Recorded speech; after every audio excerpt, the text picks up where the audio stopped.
ఒక 10 minutes.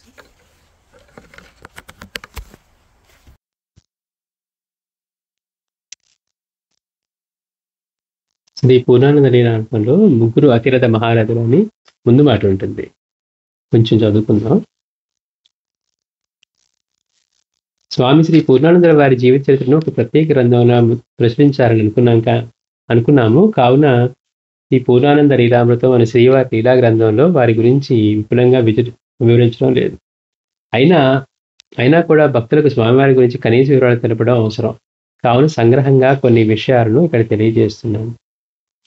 ప్రతి యుగంలో అవసరాన్ని బట్టి పరమాత్మ అవతరిస్తూ ఉంటారని అందరికీ తెలిసిన విషయం కాదు. మనం తెలుసు అనుకుంటాం, కాదు ఎవరికి తెలియదు. ఎవరి పని వాడు చూసుకుంటారు. కానీ అసలు ఇలాంటి ఆలోచన లేకపోతే భగవంతుని ఇలా గురువుగా మానవ రూపంలో వస్తాడని, వచ్చిన ఆయన ఎట్లా ఉంటారు, చూస్తానికి మనలాగే ఉండి మనలాగే తింటూ తిరుగుతూ ఉన్నా కానీ ఆయన ఆంతర్యం మాత్రం భగవంతుడే అయి ఉంటాడని, ఆయన శాసిస్తే ఆగు అంటే వర్షం ఆగిపోవాలి, లేకపోతే స్వామీజీ దగ్గరికి వచ్చి ఇట్లానే స్వామీజీ వేదాలు ఇలా చెప్పారు అలా చెప్పారు, ఇవన్నీ సాధ్యమా అంటే దాన్నే ఉందని స్వామి ఇలా చూశారట. చూస్తే అప్పటిదాకా ఎంతో పక్షులతోటి కిలకల రవాలతో అంతా అవన్నీ గొడవ ఉన్న ప్రాంతం అంతా కూడా స్తంభించిపోయిందంట. అంటే మనం ఒక వీడియో చూస్తూ ఉన్నాం అనుకోండి, అప్పుడు దాకా మోషన్లో ఉన్నవి పాజ్ నొక్కగానే ఎట్లా ఆగిపోతాయో అట్లా ప్రకృతి మొత్తం అట్లా ఆగిపోయిందట. ఒక్క చెట్టు ఆకు కదలట్లేదు, గాలి వీచట్లేదు, ఒక పక్షి అరవట్లేదు, ఒక స్టిల్ అయిపోయిందట. అట్లాంటి స్థితి వీళ్ళందరూ అప్పుడు దాకా ఇదేంటి ఇలా అయిపోయింది అంటే మనకు తెలియకపోతే ఏమనుకుంటాం, అవన్నీ స్తంభింపజేశారు వాళ్ళు, ఇది సాధ్యమా అది సాధ్యమా అనుకుంటాం. అవన్నీ కదలండి వేదాల్లో చెప్పినవి, ఇవన్నీ మనకు తెలుసా అనుకుంటూ ఉంటాం. కానీ మహనీయులు ఏం చేస్తారు, ఇలాంటివన్నీ అనుభవాన్ని కూడా తీసుకొస్తారు. అట్లాగా ప్రతి యుగంలోనూ అవసరాన్ని బట్టి పరమాత్మ అవతరిస్తుంటారని అందరికీ తెలిసిన విషయం కాదు. ఎందుకంటే ఆ మహామాయ అంత క్షుణ్ణంగా వారిని గుర్తించడానికి సహాయపడుతూ, మాస్టర్ గారి గురించి చెప్పుకున్నా, బాబా గురించి చెప్పుకున్నా, మాస్టర్ గారు బాబా గురించి అదే చెప్తారు. ఆయన 60 సంవత్సరాల షెడ్యూల్లో భౌతికంగా ఉంటే మొదటి 30-40 సంవత్సరాల పాటు ఆయన సేవించిన వాళ్ళు తక్కువ మంది అట. అందుకే చూడండి, మన చరిత్రలో లాస్ట్ 10 ఏళ్లలో 12 ఏళ్లలో వచ్చిన వాళ్ళు ఎక్కువ మంది కనపడతారు. ముందంతా ఆయన మనమేమో ఆచారవంతులం, చదువుకున్న వాళ్ళం, లేకపోతే పెద్ద పెద్ద పండితులం అని, ఆయనేమో ముస్లిం అను, లేకపోతే ఆయనేమో సరిగా పిచ్చి ఫకీరను, ముస్లిం అను, ఇట్లా ఆయన్ని సాక్షాత్ దత్తస్వామి వచ్చి అక్కడ కూర్చుంటే మనం తెలియని ప్రిజుడిస్ తోటి ఆయన్ని దర్శించుకోలేకపోయారు. వెళ్ళిన వాడు కూడా మళ్ళీ ఆయన కోపడుతుంది చూసి ఇట్లా అనుకునేవాడట, ఈయన మహాత్ముడా పిచ్చివాడా, మనం అనవసరంగా వచ్చామా, మనలాంటి వాడి దీనికి రావడం తగదేమో. మనకి వచ్చింది ఏంటి అంటే 4 శ్లోకాలు, దానికే మనం ఆధ్యాత్మికవేత్తలం. ఆయనేమో ప్రకృతి అంతా ఆయన పాదాల దగ్గర ఉండి ఒకే చోటు నుంచి నిప్పు నీరు తీస్తూ ఉన్నారు, ఆగు అంటే ప్రకృతి ఆగిపోతూ ఉంది. కానీ మన అహంకారం మొదలు ఎట్లా ఉంటుందంటే ఆయన ఇలా ఉన్నారని. కాబట్టి ఇలాంటి మహనీయులు ఎప్పుడు అవతరించినా కానీ వారిని గుర్తించడానికి మనకి అంత తేలిక సహాయపడదు. అయినా కూడా కొన్ని సందర్భాల్లో వారు చెప్పకుండానే తామెవరం అనేది తెలుపుతూ ఉంటారు. అది వారి లీలల ద్వారా కావచ్చు, లేదా మరే ఇంకే విధంగానైనా కావచ్చును. అయితే ఇందులో సామాన్యులు ఎదుర్కోవాల్సిన క్లిష్ట పరిస్థితి ఏంటంటే వారిని గుర్తించే లోపలే తమ లీలావతారాన్ని ఉపసంహరించేస్తారు.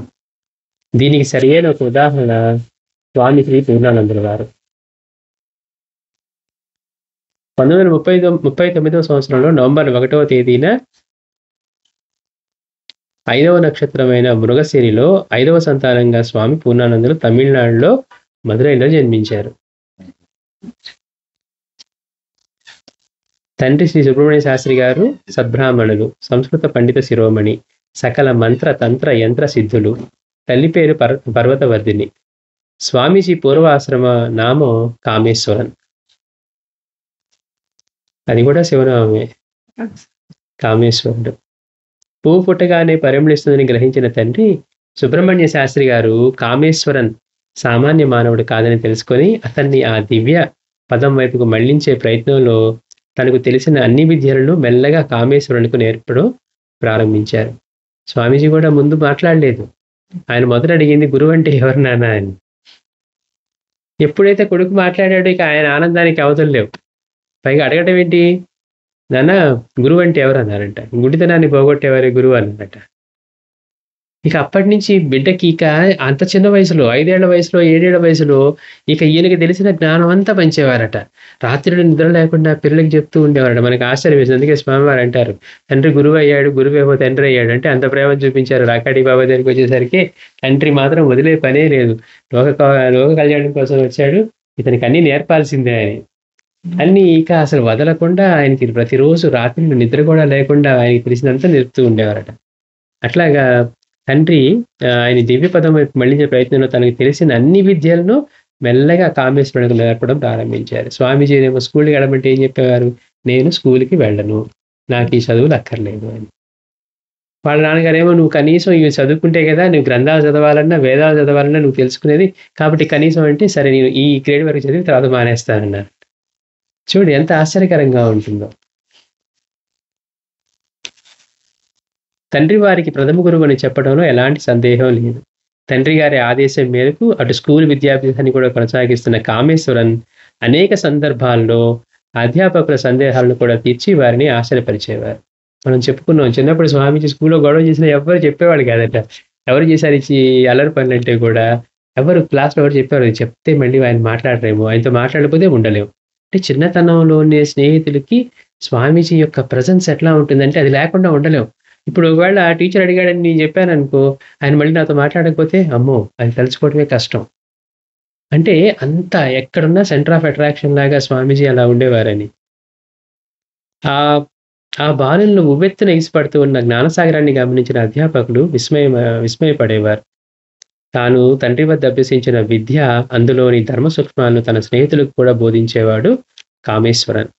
కామి కామి అని పిలిచే స్నేహితులతో ఓసారి ఆ బాలుడు, నేను కామిని కాదు, నేను స్వామిని, అదిగో ఆ కనిపించే అరణ్యాల్లో నేను తపస్సు చేస్తాను అని భవిష్యత్తును తెలిపారు స్వామీజీ. స్వామీజీకి ధ్యానం అలవాటు అయిన తర్వాత పిల్లలందరినీ కొంతమంది స్నేహితులను తీసుకొని శ్మశానాలకు వెళ్ళి ధ్యానం చేసేవారట. స్కూల్లో పిల్లలు వీళ్ళంతా ఏమైపోయారని చెప్పి తల్లిదండ్రులు చూస్తే స్వామీజీతో పాటు అక్కడ వాడి పిల్లలందరికీ నేర్పేవారట. ఇదిగో ఇక్కడికి అక్కడ ఉన్న ఎముకలు అవన్నీ చూపించి శ్మశానంలో, ఇది ఎవరిదో చెప్పు, ఇది ఏ కులస్తుడిది, ఏ మతస్థుడిది, అంటే ఏంటి, అందరూ ఒకటే అయిపోయి కలిసే ప్రదేశం అది. వీడి ధనికుడా, వీడి పేదవాడి ఎముక, లేకపోతే ఇది వాడిదా వీడిదా అని. అంటే అలాంటి జ్ఞానస్థితి ఆ చిన్నపిల్లలకి తీసుకువెళ్ళి శ్మశానంలో నేర్పించేవారంట ధ్యానం. వీళ్ళందరూ కంగారు పడిపోయారు, అయ్యో మా పిల్లల్ని తీసుకొని అక్కడికి వెళ్ళి నేర్పిస్తున్నారు అంటే. అప్పుడు వాళ్ళ నాన్నగారి అభ్యర్థన మేరకు స్వామీజీ వాళ్ళని, సరే నువ్వు కావాలంటే నువ్వు వెళ్ళి చేసుకున్నా, పిల్లల్ని మాత్రం తీసుకెళ్ళి భయపెట్టకు, వాళ్ళ తల్లిదండ్రులు భయపడుతున్నారనేవారట. అంటే చిన్నప్పుడు కూడా ఆయన చేసేవన్నీ ఎంత అద్భుతంగా ఉండేమో. అట్లా ఆ కాలంలో జరిగిన ఓ సన్నివేశాన్ని స్వామివారి బంధువుల్లో ఒకరైన శేఖర్ గారు వివరించారు. నేనప్పుడు 5వ తరగతి చదువుతూ ఉన్నాను. మాకు అప్పటి నుండి ఇంగ్లీష్ అక్షరాలు నేర్చుకోవాల్సి ఉంది. అయితే ఎంత శ్రమించినా నేను ఇంగ్లీష్ అక్షరాలు నేర్చుకోలేకపోయాను. ఇలా ఉండగా ఒకరోజు కామి మామయ్య మా ఇంటికి వచ్చారు. వారు నాతో నన్ను ఆడిస్తూ సాయంత్రం వరకు గడిపారు. చివరకు ఆట ముగించేసరికి నాకు ఇంగ్లీష్ అక్షరాలు 3 రకాలుగా వ్రాయటం, చదవటం సులువుగా వచ్చేసింది. అట్లా మా స్వామీజీ నేర్పించారట. ఆ విషయం మా బంధువుల మధ్య ఓ అద్భుత ప్రసంగంలా చర్చాంశనీయమైంది. అయినా కూడా మేము మా మామయ్య ఎవరన్నది గుర్తించలేకపోయాం. అంటే వీళ్ళు కామి అని పిలుస్తుంటే నేను కామిని కాదు స్వామిని అని ముందు చెప్పారు స్వామి. వీళ్ళతో ఇలా గడిపినా కానీ ఇంకా ఇంట్లో వాళ్ళు గుర్తించలేదు. 10వ తరగతి పాస్ అయిన కామేశ్వరన్ టైపు, షార్ట్ హ్యాండ్ కూడా నేర్చుకున్నారు. చూడండి, స్వామీజీ దగ్గరికి వెళ్తే పనిచేయని మిషన్లు, ఎప్పటి నుంచో పనిచేయని మిషన్ కూడా ఆయన చేయబడగానే పనిచేసేదట. ఈ ఒక ఫ్యాక్టరీలో ఒక మేనేజర్ జాబ్కి ఏదో వెళ్ళారట. అది ఎప్పటి నుంచో పనిచేయని మిషన్, స్వామీజీ వెళ్ళగానే అది పనిచేయడం మొదలు పెట్టిందట. అట్లాగా స్వామీజీ టైపు, షార్ట్ హ్యాండ్ కూడా నేర్చుకున్నారు. 62వ సంవత్సరం 1962 డిసెంబర్లో సుబ్రహ్మణ్య శాస్త్రి గారు పరమపదించిన పిదప, అంటే వాళ్ళ తండ్రి గారు, కొన్ని కుటుంబ బాధ్యతలు కట్టుబడి స్వామీజీ సుమారు 3 కంపెనీల్లో వివిధ హోదాల్లో ఉద్యోగం చేశారు. తరువాత వారు తమ అవతార కార్యసిద్ధికై భౌతిక భవబంధాలను విడిచిపెట్టి అరణ్యాల్లో తపస్సు చేసుకోవడానికి వెళ్ళిపోయారు. స్వామీజీ ఒక చోటకి వెళ్తే ఒక ఇంటర్వ్యూలో సెలెక్ట్ అయిన తర్వాత ఈ స్వామీజీ తర్వాత స్థానంలో 2వ వాడు వచ్చి, అయ్యా మీరు ఎక్కడికి వెళ్ళినా మీకు ఉద్యోగం వస్తుంది, మీకు ఎవరైనా ఇస్తారు, నేను ఎంతో ఆపదలో ఉన్నాను, నాకు ఎంతో అవసరం కనుక మీరు దయదలిచాల్సిందనంట. ఇంకా ఆయనకి చేయటం ఆయనకి అనవసరమా? ఆ తల్లిని అంటే తండ్రి చనిపోయిన తర్వాత తల్లిని కొంతకాలం పోషించడంగా ఈ కుటుంబానికి అవసరం అని చెప్పి ఆయన వెళ్ళారు గానీ, అది కూడా వదిలేసి నడుచుకుంటూ వెళ్తూ ఉన్నారు. వెళ్తూ ఉంటే సడెన్‌గా ఆయనకి ఎదురుగా ఒక పెద్ద దివ్య జ్యోతి కనిపించి ఆ రోడ్డు మీద. దాన్ని ఆయన వైపు లాగేస్తూ ఉందట. ఎట్లానే వెళ్ళి, వెళ్ళి ఒక చోట స్వామి త్రోవ కూడా తప్పి పడిపోయారట. ఆ జ్యోతి అట్లా 2, 3 సార్లు కనపడి అంటే ఆయన అవతార కార్యం గురించి గుర్తు చేసి మళ్ళీ స్వామిని ఈ పదంలోకి లాక్కొచ్చిందనమాట. ఇవన్నీ వదిలేసి ఆయన చక్కగా టక్ చేసుకొని ప్యాంట్ షర్ట్ ఏసుకొని వెళ్ళిన వాడు కాస్త అవి చించి దాన్నే మళ్ళీ కౌపీనంగా మార్చుకొని ఆయన అక్కడ తపస్సు చేయడానికి మొదలుపెట్టి అట్లా కొన్ని రోజులు తపస్సు చేసిన తర్వాత రాకాడి బాబా దర్శనం ఇవన్నీ అవ్వటం జరిగింది. అంటే చూస్తానికి మనలాగే ఉన్నట్టుగా ఉంటారు మహనీయులు ఎప్పుడు. భగవంతుడు ఎప్పుడు అవతరించినా వచ్చే సమస్య ఇది. అయ్యా నువ్వు కనపడట్లేదు పైన ఎక్కడో ఉన్నావు అంటాడు. ఏదో రూపంలో వచ్చి నీ పక్కనే ఉన్నానురా అంటాడు. మనకు కనిపించదు. మనిషిలాగా రావాలి మనతో మాట్లాడు. ఆయన వస్తే నువ్వు మానవుడివిగా అంటారు. అందరికి వచ్చే సమస్య అదే. ఇప్పుడు రాముడి పటమో, కృష్ణుడి పటమో పెట్టి పూజిస్తున్నారంటే ఏదో దేవుడని నమ్మి చేస్తున్నారు. మరి ఆయన మానవుడిగా వచ్చిన వాడే. ఇప్పుడు ఎవరైనా గురువుగా వస్తే వచ్చే సమస్య అది. ఇదేంటండి ఈయన మొన్నదాకా ఇక్కడ కాలేజీలో లెక్చరర్‌గా చేశారు కదా మాస్టర్ గారు. మీరు ఆయన పటం పెట్టి పూజిస్తున్నారేంటి? అనే ప్రశ్న వస్తుంది. భగవంతుడే మనకి గురువుగా అవతరించినా కానీ, మన అజ్ఞానం వల్ల మనకేం తెలియకపోవటం వల్ల మనిషిని పూజించడం ఏమిటి అనే దగ్గరికి వెళ్ళిపోతారట. ఆయన మామూలుగా ఇంకే విధంగాను అందుకోలేక మనతో మనలాగా మాట్లాడి, మనలాగా ఉండటానికి ఆయన మనలాంటి దేహం తీసుకొని వస్తే, పోనీ ఆయన దేహానికి పరిమితంగా ఉన్నారా? ఏమయ్యా బాబా వచ్చారు మానవ రూపంలో. మనలాగే ఉన్నారా? ఖండయోగం చేసేవారు. శరీరం ముక్కలు ముక్కలుగా పడి ఉండేది. మళ్ళీ తీసి మళ్ళీ తర్వాత చూస్తే అక్కడే కూర్చొని కనపడేవారట. పేగులన్నీ బయటికి తీసి కడిగి చెట్టు మీద ఆరేసి మింగేవారట. మరి మనం చేయగలమా? మనలాంటి వాళ్ళు ఎట్లా అవుతారు ఆయన? మనకు అనుకూలంగా ఉండటం కోసం కోసం దిగొచ్చారు. ఆ విషయం అర్థం చేసుకోవడం వీళ్ళకి కుదరట్లేదు. ఇక్కడ ఇట్లా స్వామీజీ 3 కంపెనీలో జాబ్ చేశారంట అనంటే, ఆయన ఆ పాత్రలో తల్లికి సహాయపడటం కోసం చేశారు. కొంత స్థిరపడిన తర్వాత అన్నీ మళ్ళీ అక్కడి నుంచి అవి వదిలేసి తన కార్యసిద్ధికై భౌతిక భవబంధాలను విడిచిపెట్టి అరణ్యాల తపస్సు చేయడానికి వెళ్ళిపోయారు. ఈ కాలంలోనే స్వామీజీ తమ గురుదేవులైన రాకాడి బాబా వారి ప్రప్రథమ దర్శన భాగ్యాన్ని పొందారు. అక్కడికి వెళ్ళి ఆయన సాధన చేయటం మొదలుపెట్టాక. రాకాడి బాబా వారు స్వామివారిలోని వివిధ భావాలను పరీక్షిస్తుండేవారని కొన్ని సన్నివేశాల ద్వారా అర్థమవుతుంది. ఒకరోజు కారయార్ సొరముత్తు అయ్యనార్ ఆలయంలోనికి తమ కొరకు బాణతీర్థం నుండి వచ్చిన స్వామీజీతో బాబా వారు శివ అంటే బాబా అందరిని అలనమిచ్చారు కదా, ఆడవాళ్ళని కూడా అందరూ పిలిచేవారట. రాకాడి బాబా అందరినీ, స్త్రీలైనా పురుషులైనా అందరినీ కూడా శివ అనే పిలిచేవారట. నీవు కొన్ని రోజులు పాపనాశం వెళ్ళి అక్కడ శివాలయంలో ఉండు అని ఆదేశించారు. వాళ్ళ గురువుగారు చెప్పగానే ఆ శిష్య శిరోమణి వెంటనే అక్కడి నుండి 12 కిలోమీటర్ల దూరంలో ఉన్న పాపనాశంలోని శివాలయానికి నడుచుకుంటూ బయలుదేరారు. ఆ కాలంలో ఇప్పటిలాగా ఆ అరణ్య ప్రాంతాలకు బస్సులు ఎక్కువ ఉండేవి కాదు. కావున పౌరాణికంగా ప్రసిద్ధి చెందిన క్షేత్రమైనప్పటికీ భక్తులు ఎక్కువ వచ్చేవారు కాదు. అలా ఒక సందర్భంలో స్వామివారికి 5 రోజుల వరకు భిక్ష అందలేదు. అక్కడ వెళ్ళి ఉండమన్నారు కదా, అక్కడ జనసంచారం తక్కువ, వచ్చేవాడు కాదు. స్వామివారికి 5 రోజుల పాటు భిక్ష దొరకలేదట. 6వ రోజు ఎవరో ఒకరు వారికి కొంత డబ్బు దక్షిణగా సమర్పించారు. వెంటనే వారు ఆ దక్షిణ పైకంతో తన గురుదేవులు వారికి అవసరమైన పండ్లు మొదలవి తీసుకొని నడుచుకుంటూ సొరముత్తు అయ్యనార్ ఆలయానికి వెళ్ళి బాబా వారికి సమర్పించారు. 5 రోజుల నుంచి ఈయనకి భిక్ష లభించలేదు. ఈయనకి ఎవరో 6వ రోజు స్వామివారికి దక్షిణ సమర్పిస్తే అవి తీసుకొని స్వామి పండ్లు అవి కొని బాబా దగ్గరికి మళ్ళీ అక్కడి నుంచి నడుచుకుంటూ ఏమి తినకుండానే అక్కడి నుంచి నడుచుకుంటూ మళ్ళీ బాబా దగ్గరికి వచ్చారట. బాబా వారు ఒకసారి అదంతా అలా చూచి సరే శివ అన్నారు. అంటే ఏంటి, ఇక బయలుదేరి వచ్చానని. అక్కడి నుంచి నడిచి వచ్చావు కదా, అలా నువ్వు కూడా కూర్చో, చక్కగా భోంచేది కానీ కొంచెం విశ్రాంతి తీసుకొని వెళ్ళి అలాంటివి ఉండవు బాబా దగ్గర. అవి మనలాంటి వాళ్ళకి కన్వీనియన్స్ కంఫర్ట్ కావాలనుకునే వాళ్ళకి అవన్నీ చూస్తాం. తన శిష్యుడు తనంత వాడు అవ్వాలి సాధనలో అనుకునే గురువుకి ఎట్లా ఉంటుంది, నువ్వు వెళ్ళి హాయిగా విశ్రాంతి తీసుకొని చెప్పరు. నువ్వు సాధన చేయి, ఇంకా చేయాలి శివ. ఇక్కడ ఎట్లా ఉంటుంది పరీక్ష? వెళ్ళాను అంత గురువుతో, ఆయన కొంచెం మాట్లాడితే బాగుండు అని అనుకునే టైంలో కూడా ఏం మాట్లాడేవారు కదా బాబా. ఆడు తిరిగి మళ్ళీ ఆయన ఇటు తిరిగి చెప్పేవారు కాదట. ఇటు తిరిగి చెప్పాలంటే ఆయనకైనా అంత ఇది ఉండాలి కదా.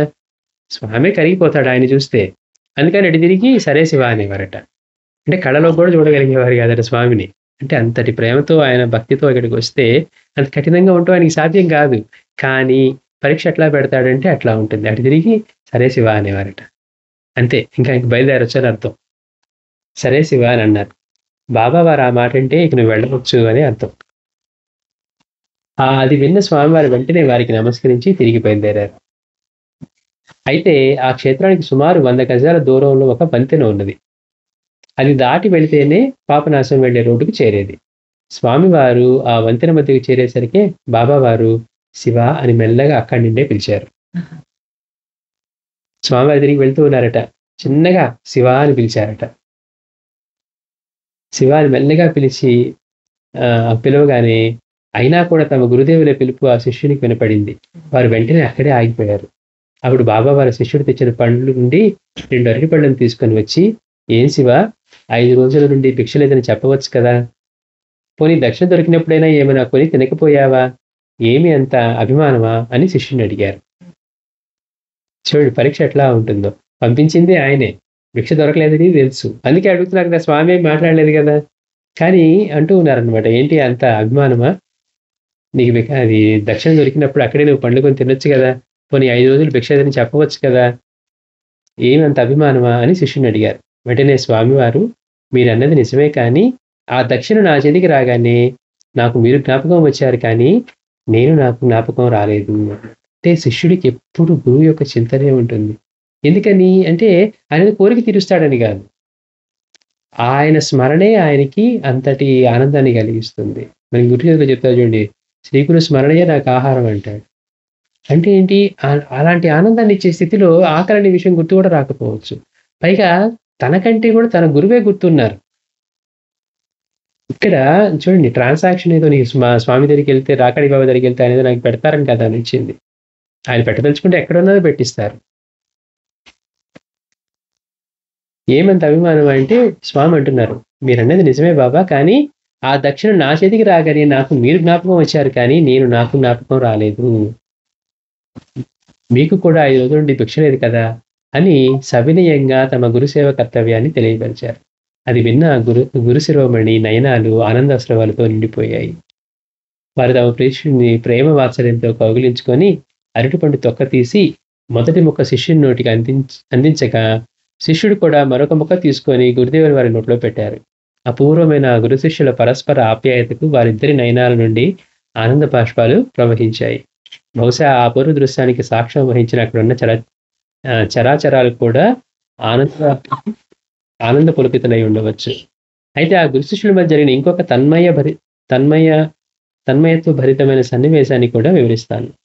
స్వామీజీ తమ తపస్సు పూర్తయిన తరువాత గురుదేవులు వారి ఆదేశానుసారంగా వారి గురుదేవులైన మహారాష్ట్ర గణేష్పూర్లోని శ్రీ నిత్యానంద భగవానుల సన్నిధికి వారిద్దరూ కలిసి బయలుదేరారు. అంటే రాకాడి బాబా వారి గురువు అనమాట నిత్యానంద భగవాన్. వారి దగ్గరికి వీరిద్దరు కలిసి బయలుదేరారు. యాత్ర మధ్యలో కొన్ని పుణ్యక్షేత్రాలను సందర్శిస్తూ తమిళ రాష్ట్రంలోని కుంభకోణానికి కొంత దూరంలో ఉన్న స్వామి మలై శ్రీ సుబ్రహ్మణ్య స్వామి క్షేత్రానికి అపర్ణాహ వేళకు చేరుకున్నారు. దర్శనాంతరము ఆ కొండ మెట్లు దిగుచున్న శ్రీ రాకాడి బాబా వారు ఉన్నట్లుండి, శివ నాకు ఆకలిగా ఉంది. ఇవే చూడండి, వాళ్ళ మాయ ఎలా ఉంటుందంటే ఆయనకి ఆకలి తెలిసేందుగా ఉంటుందా, శివ నాకు ఆకలిగా ఉంది అని అన్నారు.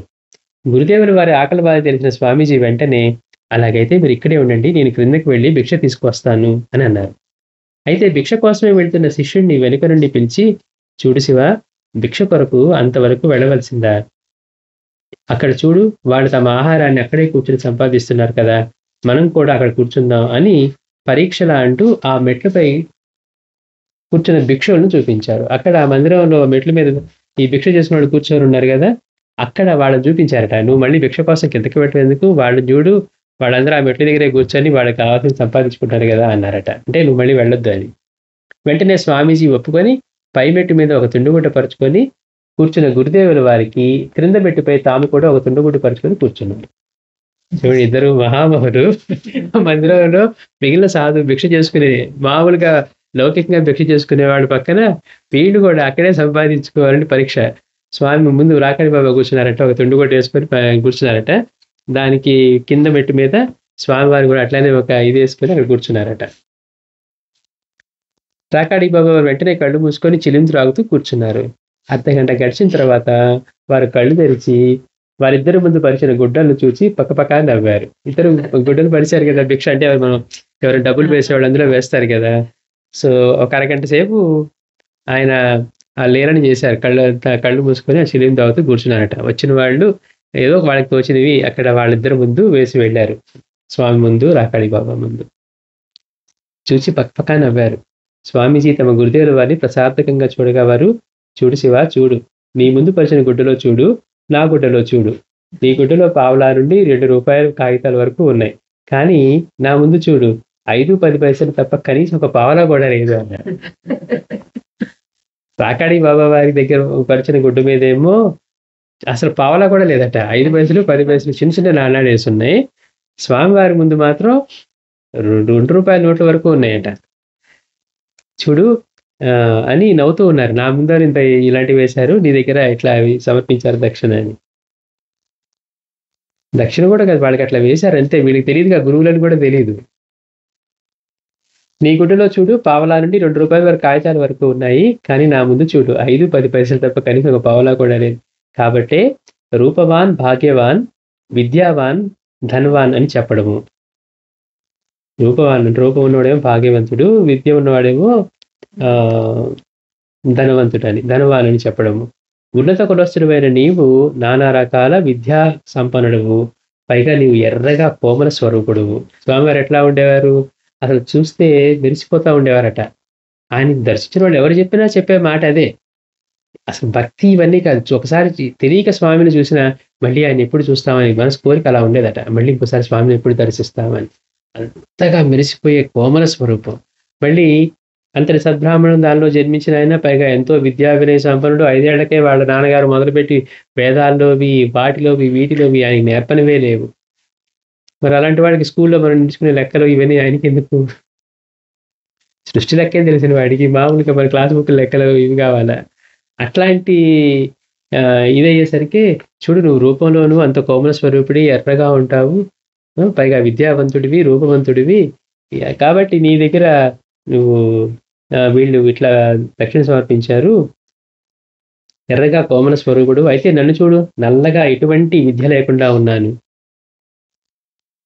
మరి ఆయన అలా ఉంటే, విద్య లేకుండా ఉంటే ఆయన గురువు ఎందుకు అవుతారు? కానీ రాకాడి బాబా అలా అంటూ ఉన్నారు. నన్ను చూడు, నల్లగా ఉంటాను, ఎటువంటి విద్య లేకుండా ఉన్నాను, పైగా తక్కువ కులస్తుడని. అందుకని నువ్వంటే ఉన్నత కులస్తుడివి అని అన్నారు. అని లోక స్వభావాన్ని వెల్లడి చేస్తూ, లోక స్వభావం ఎలా ఉంటుంది మనం ఎన్నోసార్లు చెప్పుకున్నాం. మన ఇంటికి తెలియని వాడు ఎవడొచ్చినా, వాడు సూటు బూట్ వేసుకోనో, నగలు వేసుకోనో, లేకపోతే అది వస్తే అంటే కూర్చోండి, ఏం తాగుతారు, మంచినీళ్ళు ఇమ్మంటారా అంటాం. పాపం ఎవడో తెలియనివాడు కొంచెం పెద్దవాడు వస్తే వాడిని బయట నిలబెడతాం. మీకేం కావాలి? మనం మాట్లాడే తీరులో వాళ్ళిద్దరూ బయట వాళ్ళే, వాడు వీడు మనకి ఇద్దరు ఏం చేయరు. కానీ మనహం ఎప్పుడు సంతోషపడుతుందంటే, మాకు మనకంటే గొప్పడు మన ఇంటికి వచ్చాడు, లేకపోతే వాడికి కుట్రీకి ఇచ్చామా, కాఫీ ఇచ్చామా. మామూలుగా పేదవాడితే మంచినీళ్ళు కూడా ఇవ్వం. మన బతుకంతా కూడా వాళ్ళ ప్రవర్తనలో తెలిసిపోతుంది. అందుకని ఆయన స్వామి బాబా అంటున్నారు, లోక స్వభావాన్ని ఇట్లా వెల్లడి చేస్తూ మళ్ళీ పక్కపక్క నవ్వారు. ఆ గురుబోధ విన్న స్వామివారు అప్పుడు, అలా కాదు గురుదేవ, విషయం మీరు అనుకున్నట్లు కాదని నాకు ఎందుకో అనిపిస్తుంది. ఎందుకంటే ఏ ఆలయానికి వెళ్ళినా భక్తులు దక్షిణ సమర్పించడం దేవుని శిరస్సుపై కాదు, వారి పాదాలకే కదా. నేను మీ పాదాల దగ్గర కూర్చున్నాను కాబట్టి భక్తులు మీ పాదాలకు సమర్పిస్తున్న కానుకలు మీరు అనుకున్నట్లు నాకు కాదు, అవి మీకే అన్నారు. ఉత్తమ శిష్యుడు ఎలా ఉంటాడంటే అలా ఉంటాడు. మనకి ఎంతసేపటికి మనం గొప్ప అని చెప్పుకోకపోతే మనకి నిద్ర పట్టదు. మనమన్నా చెప్పుకోవాలి, పక్కన వాడన్నా చెప్పాలి. పక్కన వాడికి కొంచెం చెప్పి ఆపేస్తే మళ్ళీ మనం యాడ్ చేసుకుంటూ ఉంటాం కదా. కానీ ఉత్తమ శిష్యుడు ఎలా ఉంటారు?